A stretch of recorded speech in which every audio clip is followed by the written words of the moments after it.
It took me a very long time in my life to come to appreciate working with my hands.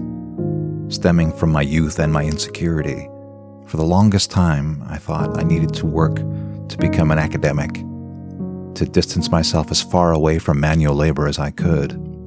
But it was only as an adult, learning carpentry, lifting weights, feeling how the satisfaction of using your body, making things, building yourself up, creates such a sense of satisfaction, such a nurturance and soothing of my soul.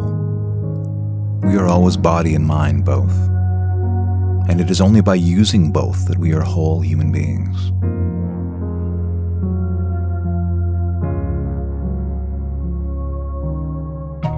Hi, I'm Todd Lyons, and this is Read Me Somewhere. Today, The Mowing of a Field by Hilaire Belloc. There is a river in South England, remote from ambition and from fear, where the passage of strangers is rare and unperceived, and where the scent of the grass in summer is breathed only by those who are native to that unvisited land. The roads to the channel do not traverse it. They choose upon either side easier passes over the range. One track alone leads up through it to the hills, and this is changeable, now green where men have little occasion to go, now a good road where it nears the homesteads and the barns. The woods grow steep above the slopes, and they reach sometimes the very summit of the heights, or, when they cannot attain them, fill in and clothe the coombes, and, in between, along the floor of the valley, deep pastures and their silence are bordered by lawns of chalky grass and the small yew trees of the downs. The clouds that visit its sky reveal themselves beyond the one great rise, and sail white and enormous to the other, and sink beyond that other.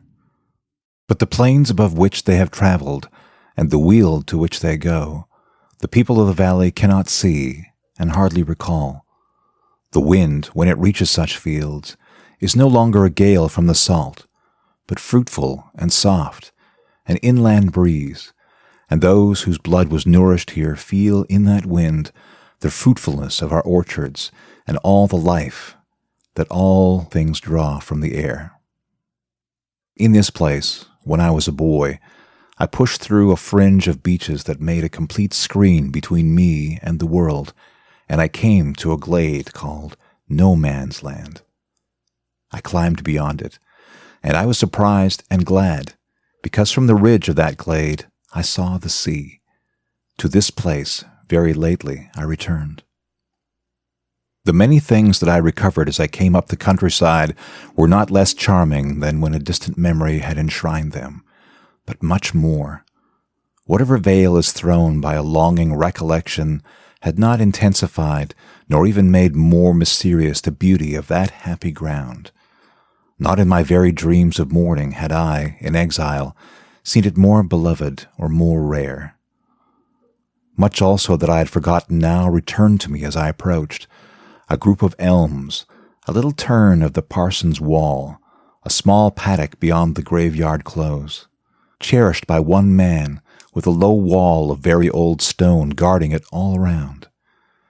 And all these things fulfilled and amplified my delight, till even the good vision of the place, which I had kept so many years, left me and was replaced by its better reality.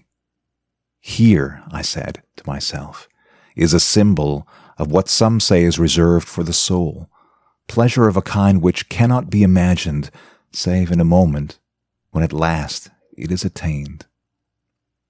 When I came to my own gate and my own field, and had before me the house I knew, I looked around a little, though it was already evening, and I saw that the grass was standing as it should stand when it is ready for the scythe.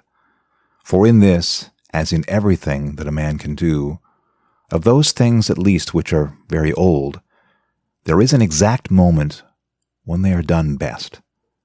And it has been remarked of whatever rules us, that it works blunderingly, seeing that the good things given to a man are not given at the precise moment when they would have filled him with delight.